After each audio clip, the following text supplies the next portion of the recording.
Infra sector का एक ऐसा दिग्गज स्टॉक जो 300 रुपए पे कामकाज करता है और लगभग 600 रुपए तक का इसके अंदर टारगेट आने वाले समय में आपको देखने को मिल सकता है। यानी कि इस स्टॉक के अंदर दम है यहां से भी दोगुना होने का। और मजे की बात यह है स्टॉक मोदी 3.0 से सीधा सीधा कनेक्टेड है। यानी कि इंफ्रा सेक्टर के कैपेक्स का बिगेस्ट बेनिफिशियरी है, जिसको इंफ्रा सेक्टर के अंदर से लगातार नए नए ऑर्डर आ रहे हैं। और इंफ्रा किसी भी तरीके का इंफ्रा हो, यानी कि रेलवे इंफ्रा हो, पावर इंफ्रा हो, या आप कह सकते हैं बिल्डिंग्स का से रिलेटेड हो, या रोड्स एंड हाईवे से रिलेटेड हो, सभी तरीके के ऑर्डर इस कंपनी की ऑर्डर बुक में है। यानी कि बड़ी डाइवर्सिफाइड ऑर्डर बुक है, डाइवर्सिफाइड तरीके से इसको ऑर्डर आते हैं, और जिसके कारण इसकी ऑर्डर बुक हाईएस्ट एवर पहुंच चुकी है। और देखिए आप शेयर ने पिछले 3 दिन के अंदर जो गिरावट दिखाई थी उसको पूरा रिकवर करके अब ये लाइफ हाई के आसपास आ चुका है।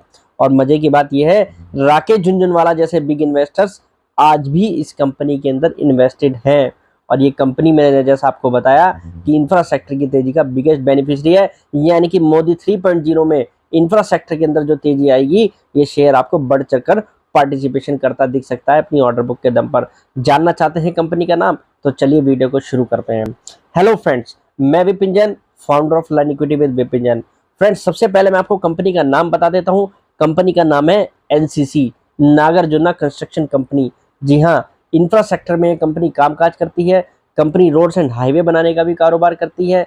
कंपनी पावर प्लांट बनाने का भी कारोबार करती है। डैम्स एंड इरिगेशन प्रोजेक्ट्स भी बनाने का कारोबार करती है। फ्लाईओवर्स, ब्रिजेस बनाने का भी कारोबार करती है। और साथ ही साथ कंपनी बिल्डिंग्स बनाने का भी कारोबार करती है। कंपनी के ज्यादातर क्लाइंट गवर्नमेंट क्लाइंट्स हैं। कंपनी के ऑर्डर बुक का ज्यादातर हिस्सा जो है गवर्नमेंट से आता है। यानी कि मेजरली ये कंपनी जो है इस समय गवर्नमेंट के कैपेक्स का भरपूर फायदा ये उठा रही है। कंपनी की ऑर्डर बुक की बात करें तो लगभग 57,000 करोड़ रुपए को इसकी ऑर्डर बुक क्रॉस कर चुकी है, जो कि काफी तेजी से ग्रो हो रही है। और जैसा मैंने आपको कहा कि मोदी 3.0 का बिगेस्ट बेनिफिशियरी, अब उसका आप कहने का जरा मतलब समझिए। सबसे पहला तो मैंने आपको कारण बताया कि कंपनी जो है डाइवर्सिफाइड ऑर्डर बुक है, काफी सारे सेगमेंट पे कामकाज करती है, जिसके कारण इस कंपनी को नए नए ऑर्डर आ रहे हैं। क्योंकि कंपनी जो है माइनिंग के भी कारोबार में है, कंपनी रियल इस्टेट के भी कारोबार में है। यानी कि कंपनी जो है हर तरीके से इस समय बाजार में अपनी प्रेजेंस दिखा रही है। कंपनी की बुक डाइवर्सिफाइड होने के कारण जो कैपेक्स है उसका इस कंपनी को भरपूर फायदा मिल रहा है, जो कंपनी के रेवेन्यू में और प्रॉफिट में सीधा सीधा दिखाई दे रहा है। 18,500 करोड़ की इस कंपनी की सेल्स है, लगभग 630 करोड़ रुपए का प्रॉफिट। यानी कि company at present profitable company है और डबल डिजिट आरओई वाली कंपनी है। दूसरा जो हम बात देखें, अब दूसरा पार्ट इस कंपनी के लिए अगर देखें तो मोदी 3.0 इसलिए इस कंपनी के लिए बेनिफिशियरी होने जा रहा है क्योंकि हमारे प्रधानमंत्री जी ने पहले ही कह दिया है सेक्टर पर हमारा फोकस था, आगे भी वैसा ही बने रहेगा। चुनाव से पहले भी ये बात कही है और चुनाव जीतने के बाद भी ये बात कही है। यानी कि करंट गवर्नमेंट इंफ्रास्ट्रक्चर पर ऐसे ही फोकस रहेगी, इंफ्रास्ट्रक्चर पर कैपेक्स करती रहेगी। तो इस कंपनी को यहाँ पर आगे भी ऑर्डर मिलने की उम्मीद है। और आज आप देखिए इस कंपनी को लेकर सीएलएसए जैसी संस्थाओं ने भी काफी पॉजिटिव रिपोर्ट छापी है, जिसमें आईआरबी इंफ्रा और एनसीसी को यहाँ पर बिगेस्ट बेनिफिशियरी माना गया है। और आप देखिए शेयर ने पिछले 3 दिनों के अंदर किस तरीके की बेतहाशा तेजी दिखाई है।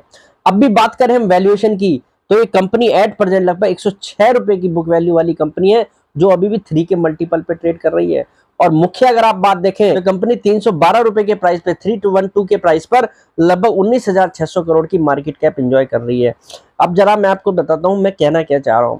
ये कंपनी अगर बुक वैल्यू के लिहाज से देखा जाए तो डबल डिजिट आरओई वाली कंपनी इजीली आपको 5 के मल्टीपल पे दिख सकती है। उस कंडीशन में भी कंपनी यहाँ से लगभग 500 से 550 रुपए तक जाती दिखती है। अब बात करें अगर हम कंपनी की ऑर्डर बुक की तो आईआरबी इंफ्रा जैसी जो कंपनी है, जिसकी इस समय एसेट बेस के हिसाब से देखें तो लगभग 85,000 करोड़ की एसेट बेस वाली कंपनी 44,000 करोड़ की मार्केट कैप एंजॉय करती है। और यहाँ पर जो है 57,000 करोड़ की ऑर्डर बुक वाली कंपनी मात्र 19,600 करोड़ की इस समय मार्केट कैप पर दिख रही है। अगर इस कंपनी को यहाँ से अगर हाफ भी वैल्यूएशन मिल जाए तो जब भी इस कंपनी के अंदर यहाँ से भी 50 से 60% की तेजी आती दिखती है पिछले फाइनेंशियल ईयर की अर्निंग के आधार पर। और इस साल जो ये कंपनी और नई ऑर्डर बुक पर एक्सपेंशन करेगी, कंपनी अर्निंग में एक्सपेंशन करेगी, सेल्स का एक्सपेंशन करेगी, उसके कारण तो उसकी वैल्यू जो है यहाँ से और बढ़नी चाहिए। यानी कि ये साल इस कंपनी के लिए बेहद ही पॉजिटिव दिखता है। इस साल ये कंपनी यहाँ से दोगुना होने का दमखम जरूर दिखा सकती है कि ये साल इस कंपनी के लिए काफी पॉजिटिव दिख रहा है। कंपनी के अंदर यहाँ से दम है दोगुना होने का और ये कंपनी आपको अच्छी खासी तेजी दिखा सकती है। और जिस तरीके से अब कंपनी एफआईआईज और डीआईएस के रडार पर आ रही है वो क्लियर कट विजिबिलिटी ये दे रही है, ये कंपनी अब बड़ी तेजी को तैयार होती दिख रही है। तो एनसीसी एक ऐसा स्टॉक है, अगर आप इंफ्रा सेक्टर के अंदर इन्वेस्टेड हैं तो आपको इस कंपनी को जरूर एक बार पढ़ना चाहिए, जरूर इसकी फाइनेंशियल फंडामेंटल को समझना चाहिए, क्योंकि कंपनी इंफ्रा सेक्टर के अंदर एक बिगेस्ट बेनिफिशियरी है अपनी डाइवर्सिफाइड ऑर्डर बुक के कारण। तो उम्मीद करता हूं मेरा आज का ये वीडियो बड़े काम का साबित होगा। अगर आप इंफ्रा सेक्टर के अंदर इन्वेस्ट करने का सोच रहे हैं, मोदी 3.0 के अंदर आप सेक्टर ढूंढ रहे हैं, कौन सा सेक्टर अच्छा होगा, और उस सेक्टर के अंदर अगर आप स्टॉक ढूंढ रहे हैं, एनसीसी यहां पर निश्चित रूप से एक अच्छा खासा स्टॉक दिखाई दे रहा है। तो आज के लिए इतना ही, कल फिर मुलाकात करेंगे एक नई वीडियो के साथ। फिलहाल के लिए नमस्कार।